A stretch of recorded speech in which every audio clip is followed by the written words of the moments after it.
Big Chief Rock, Cat Crash, aka Nectaresh. Mind elevation of the more, nothing less. There's something about me, you're lovely.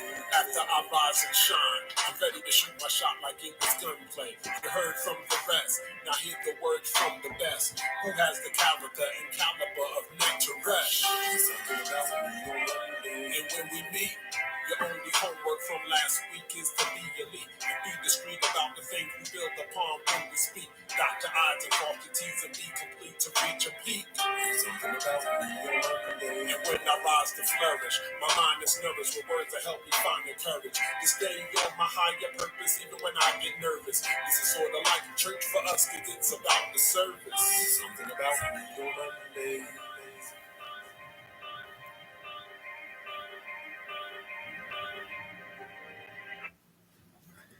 Peace team, what up, what up, what up? Tap, I'm Caprecious. It's the Monday jump off number 158. Happy Monday to everybody. And I hope everybody had a great weekend. I normally get into like things I support, businesses that I run and people I support in their businesses. But today I'm just going to say rest in peace to Miss Robin Brandon. Your family was always kind and thoughtful to me when I would, travel out to DC, dribble out in DC. Really showed me love, and I just will always love you as a person and a being and just your entire family. I send my condolences to Nay, really, really good brother, to Takia, really, really dope, intelligent sister, author, just an incredible family. So that really bugged me out this weekend to hear that your mother died, Key. Once again, rest well. Miss Brandon, you've been through a lot, and I'm just glad you found some solace now in your journey. And your journey continues, and what we lose in family, we gain in ancestors. So yeah. Oh, Lauren Lattimore, her father passed away too. Shout out to you, incredible sister from Detroit, dope family from the D. So salute to y'all. My condolences to your family as well. The passing of your father. And everything else is in the description. If you haven't, please support Mezura Creations, Us Card Game, the top link, and also check out every link that's in the description. It's a business ran by dope people doing dope things and trying to create a better world and better place for everybody and just doing really good business. So definitely, most definitely check them out and enjoy them. Follow them on Facebook, Instagram, all that stuff. So yeah, life is gonna life. So going right into that, I'm Capresh, and I heard something. I was at the Temple of Anu, my Kemetic temple Sunday, and Mr. Biddy Ross and Cool Kepper said something, and I'm gonna use it from this moment on, because I was looking for a phrase like it, but I like it. So when I mention myself or I mention, one of my comrades or brothers or sisters that I know really did, put in the work and put in the effort in life to make a change and be consistent and develop and master their disciplines and integrity, I'm gonna say, we from the dung to the sun disk, to the highest order of things. And it's okay to start off in life at the bottom, but you just can't stay there. You gotta find something you're passionate about, something you're consistent about, and really just work your way up and never forget your imagination. A lot of the times I'm just living proof of the imagination of like a 7-year old. You know what I mean? Like I just stayed steady in what I wanted to do and how I wanted to do it. So that was a blessing in and of itself. And when I see that in my friends and some of my family, it makes me really happy to understand I got that type of wealth around me, that type of richness and dense knowledge around me, and people who really go out to to live their best self. Shout out to my brother Ra Achman in the house. What up, Ra? Thanks for checking in or whatever. Had to come on a little somber. You know, good homegirl of mine lost a mother, and another good homegirl of mine lost a father, all in the same weekend. So, from DC to Detroit, one love to my people out there. So, like I was saying, to everybody who goes through things or who comes for nothing and creates something, right? Like, I don't care if you coming out of the the forests of Brazil, the jungles of Brazil, and you become a doctor, you did it. I don't care if you're coming out of the shanty villages, you become an engineer and create something, you did it. I don't care if you're coming out, uh, uh, you know, from the bush in Jamaica, yo, you create something, you build a family, and you get your structure together, you did it. Like you rich, you know. Wherever we are at in the diaspora, as long as we putting our best foot forward, I just think you so rich and so such a dope human being, and I hope you see yourself as that too. I think the hardest thing in society is within this life. A lot of comparisons are made with with what people do and how they do it. You know what I mean? And I think that when you really living, we're only as wealthy and rich as the people we know, people we're around, people that we organize our time with, people that we joke with, people that we confide in. Like you're only as dope as those people. So never forget that, and just never forget where you came from, what you emerged from, and how you was able to grow from it. And it's just a blessing to to know people who no longer here, that their energy still govern over me, still watches over me. And I can feel it sometimes, especially around their birthday.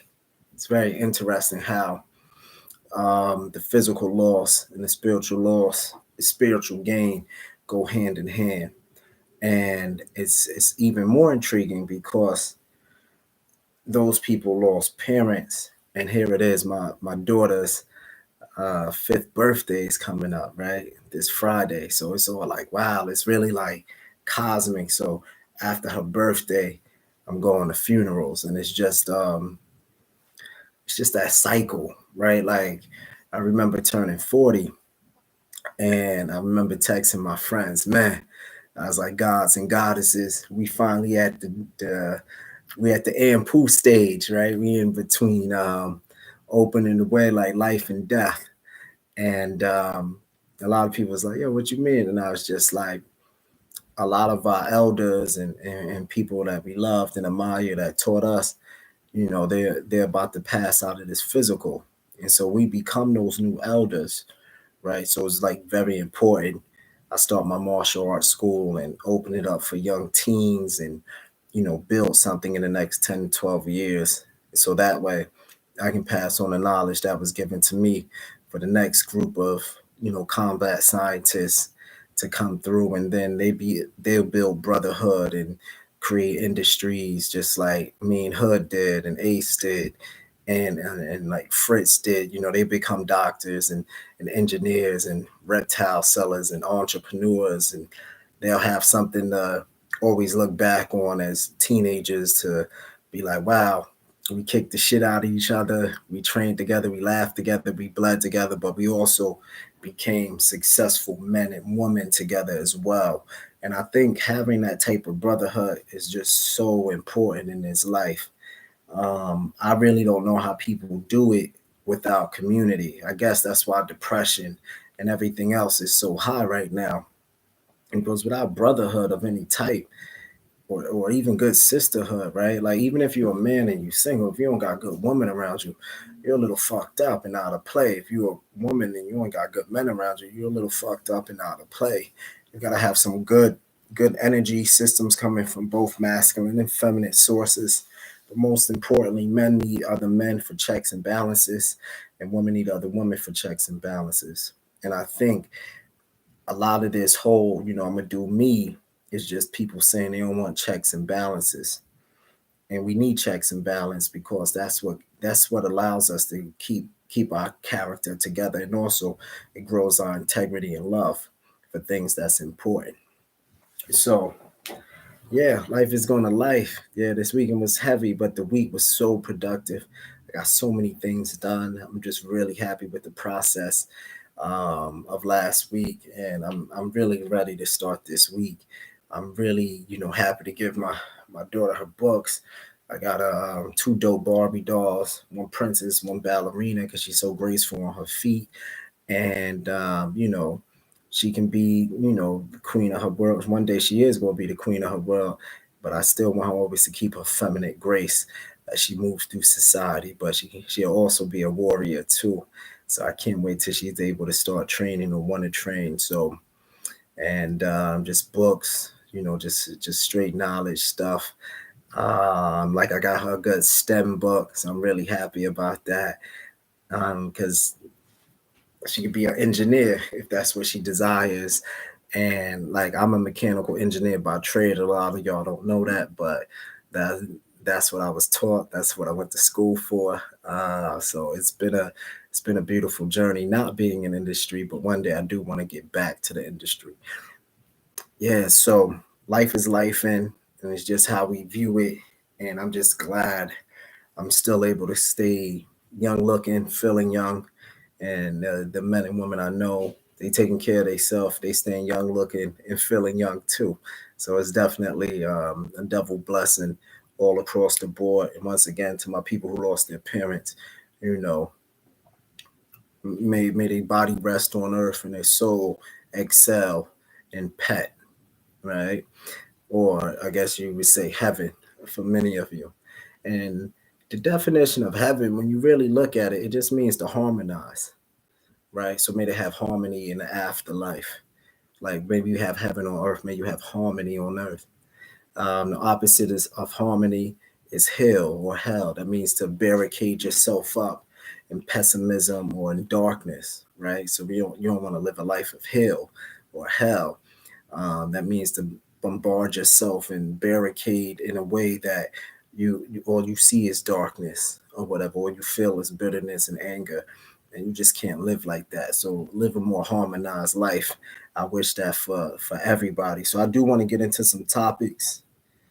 Um, it's crazy to me that the amount of money going to I'm not really politically correct, so I'm not going to say migrants. I'm just going to call a thing what it is: illegal immigrants coming into our country due to our borders, and you know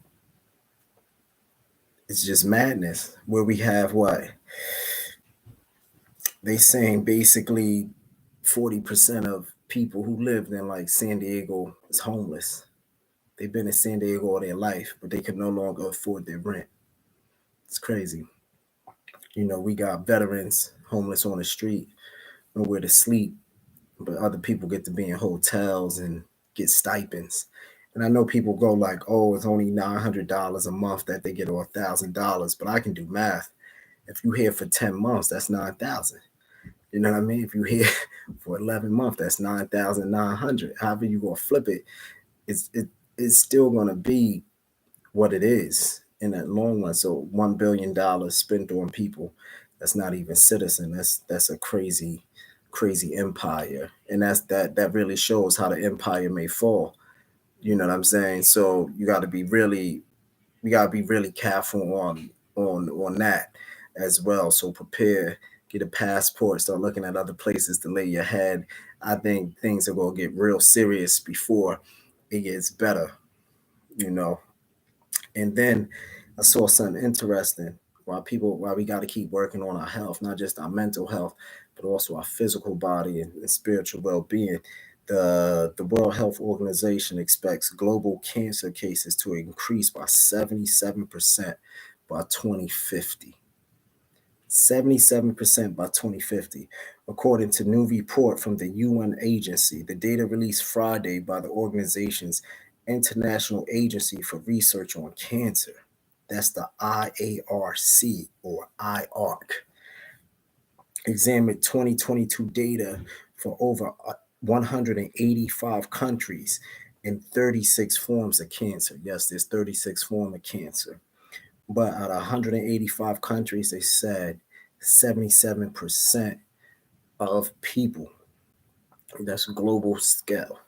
We have 8 billion people basically on the planet. And they are saying an increase of cases by 77% by 2050. If that don't make you think and go like, whoa, there's a wild game being played, I don't even know what to tell you. Like it's the Monday jump off with optimists. So I'm gonna come out with the solution. I'll let you brainstorm the negative if that's what you want to do. But the solution gonna be is you're gonna have to eat better, drink better, go up in the mountains, go up in the forest, plant your feet on some earth, breathe better, keep your emotions intact, and make sure your thoughts is matching your actions. I'm not saying it's gonna abort or all what 36 forms of cancer. But I mean, if we only got to deal with 2 or 3 forms, then so be it. If anything. But 77% by 2050 is just so deep to me that they can even process this. And do we even have the capacity, as far as hospitals are concerned, to help control this issue or to assist in bettering this issue? I guess is another question. The capacity to help globally. I'm talking about in different places, right, around the world. How's this going to affect Japan, China, the USA, Russia, Belize, Jamaica, France? It's just really wild. That's just a wild thing to me. So life is gonna life, and things are gonna pick up. And I think that's how it's supposed to be, though, right? Like we all should be we're all in a bit of a constant test to begin with. So I guess it's all good. But yeah. So I'm gonna end it with this. Your attitude can be your best friend or your worst enemy. It can take you places you never thought possible, or it can be the single most limiting element in your life. So watch your thoughts, watch how you process, help your people, keep yourself tight, keep your disciplines, keep your integrity, keep your moral compass, and also encapsulate yourself in harmony. And we should be all right. That's the Monday jump off, number 158. Once again, condolences to my people who lost their parents. Big shout out to my daughter, baby girl. So proud of you and everything that you will become. Your birthday's coming this Friday. And yeah, I'm Kapresh. This is the Monday jump off, number 158. You're the king and queen of your life. Put your best foot forward. Peace.